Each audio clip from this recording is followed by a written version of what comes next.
And just like that, we're back at the top of another Savage stream. How's everyone doing tonight? I hope everyone is doing well.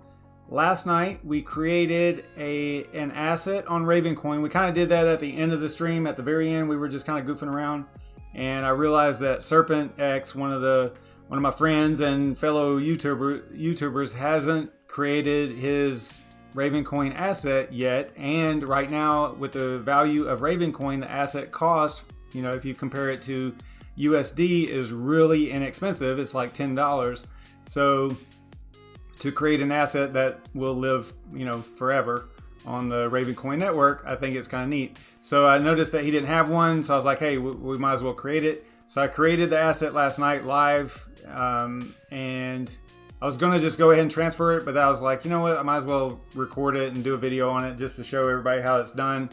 And I've done this before. I did it with HashRaptor. I did it with Red Panda Mining. You know, I created their assets for them and then just sent them to them.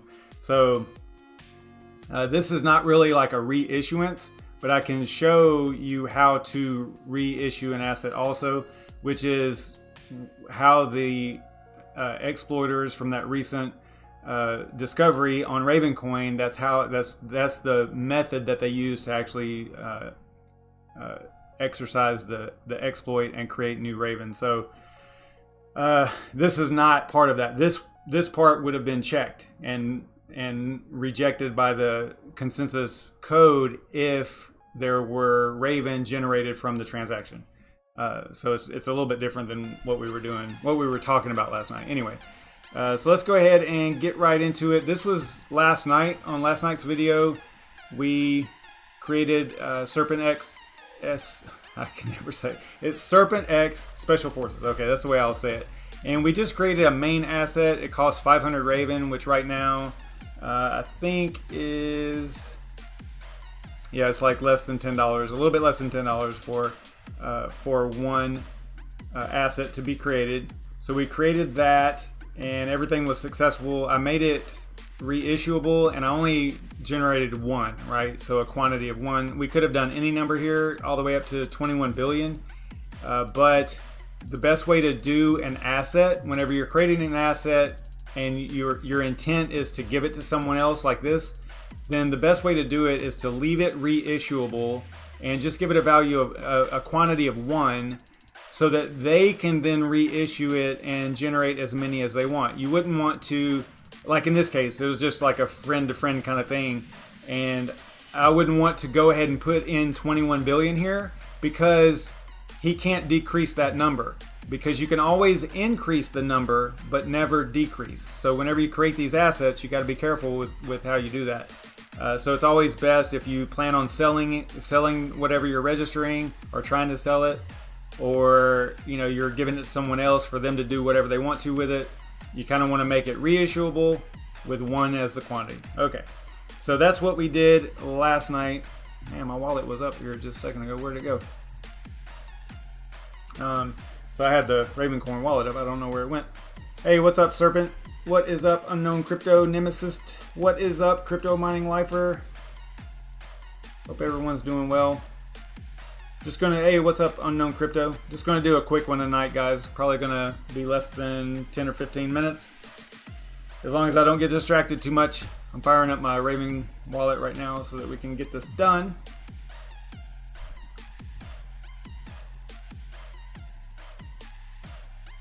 Yeah, I don't know if everybody in here knows the story of when they first launched assets at the end of 2018. Was it 2000? Yeah, at the end of 2018, they launched assets, and I remember I got home and I was like, hey. There at the time, there was a lot of YouTubers doing content about Ravencoin and the assets and stuff. One of those was Bitsby Trippin'.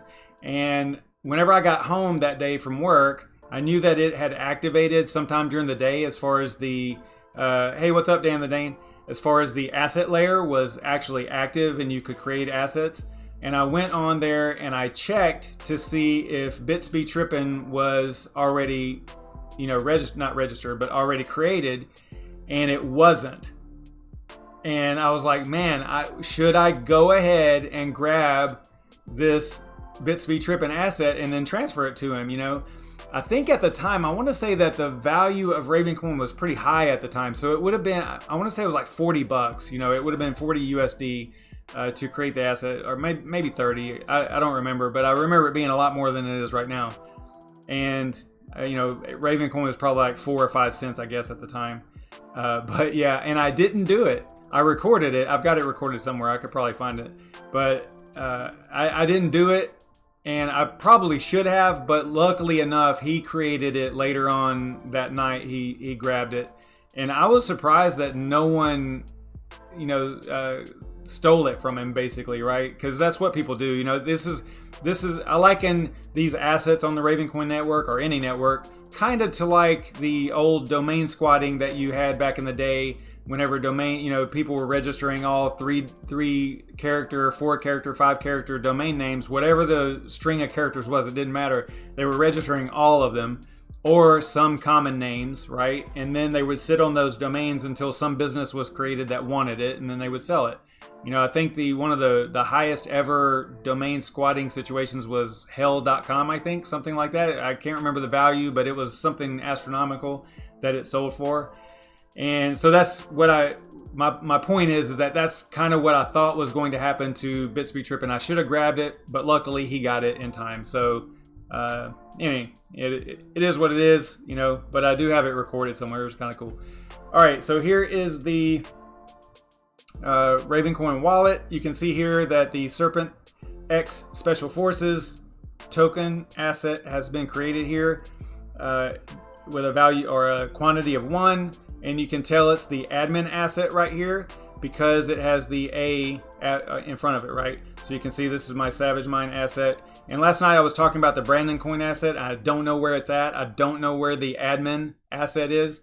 And that's still true. You can see Brandon Coin in here, but that's because this is the one token, the one non-admin asset, or the one non-admin token that was a part of that specific admin token.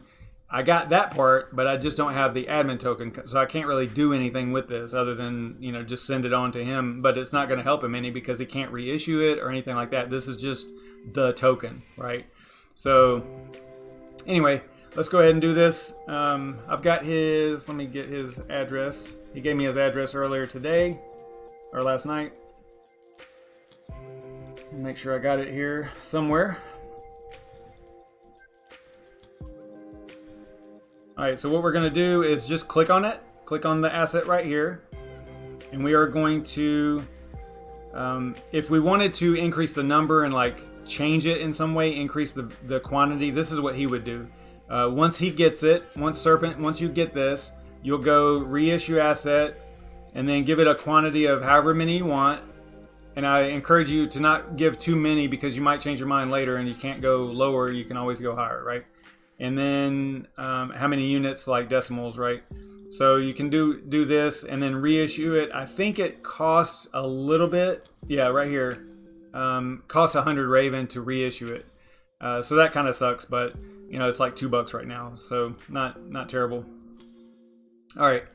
So if you are going to reissue it, I would probably go ahead and do it pretty soon, because it's going to cost, you know, it'll be, as far as USD value goes, it'll be a lot less now than probably in the future, because there is some speculation that Ravencoin is going to go up in value, of course, with all the, you know, everybody wants it to. So with the market and whatnot, hopefully we get on an alt season going here. So anyway, let's go back to overview, and then I'm just going to click on it. I'm going to send asset, and then it's going to ask me if I want to, well, first it's going to ask me to choose the asset I want to transfer. So I'm going to choose Serpent. And then right here, there's a checkbox for transfer administrator asset, and that's what I want to do. So it's going to leave me with the one SerpentX Special Forces token, right? That is just the token, the tradable token. It's not the administrator asset. You can't really do much with that. So once you choose that, you see how it puts the little exclamation point after it? That is the administrative or the admin token on the network. So there's only one of these ever. You know, it's just how you control the other tokens. And then pay to, we're going to drop in his address here. And then the label, we'll give it SerpentXSF asset. Sounds good to me. Number is going to be 1. You can't change it because there's only one admin asset ever. And you can never recreate that name either. Even if you burn the asset, you cannot recreate it. It's on the blockchain forever. All right, so you can't change this. We could do an IPFS hash, but we're not going to. That's just like where you could put additional information, like a picture, maybe his logo. You know, if we had uploaded his logo, for example, to IPFS, I could put that IPFS in here and then transfer it with him with the admin token. So that's something that he can probably do if he wants to later. All right, so let's see, we go send here. Needs the password.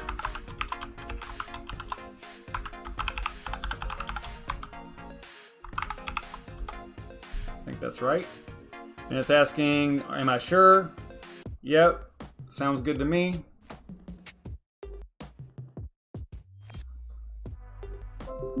All right, so I got a notification that Raven was sent, and he should be getting it. It doesn't take that long, I don't think, you know, a few minutes to confirm and everything, but he should see, like if we go to transactions here, right here, is this it?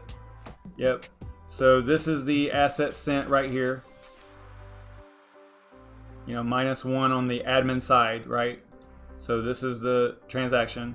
And then this is a fee, looks like, that I had to pay myself basically to transfer it. And if we go back to overview, you see it's gone out of here, right? But you see that there's still one SerpentXSF token in here. So we can transfer that to him too, just so that he has total control of all of these SerpentX, you know, tokens, right? So we're going to send that asset as well. Go ahead and drop his address back in here. It knows that as that right there. That's cool. There's only one, so they need to fix this about the. You just click the up arrow one time and it puts 100,000 in there. I don't know, kind of weird to me, but all right. So we're just going to put 1 because there is only 1. You can see the balance over here, and then we're going to click send. Password again.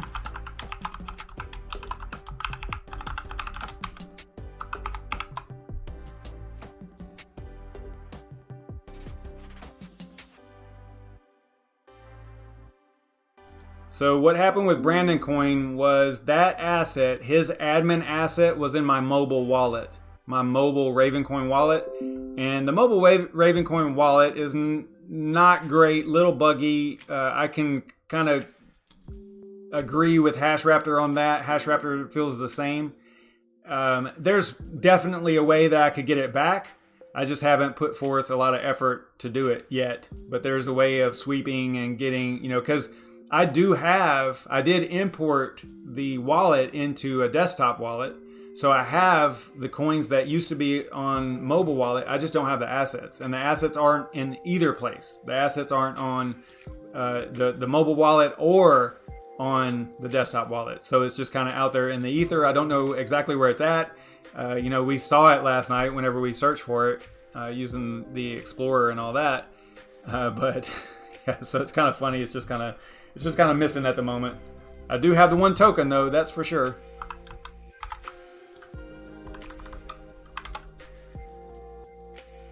So if we come over here and we search for SERPENTXSF,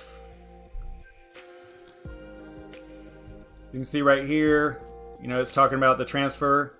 It's got the admin asset here with the exclamation point, and then the actual token right here. So that's it. That's all there is to it. We're done. So yeah, Serpent says he's got it, so it's good on his end. I don't know if it's it probably would require a little bit more time, a little bit more confirmations before you could actually do something with it. You're probably going to have to wait on a few confirmations for that. I don't know how many, maybe 6 or something. I mean, you can see right here, confirming 2 of 6.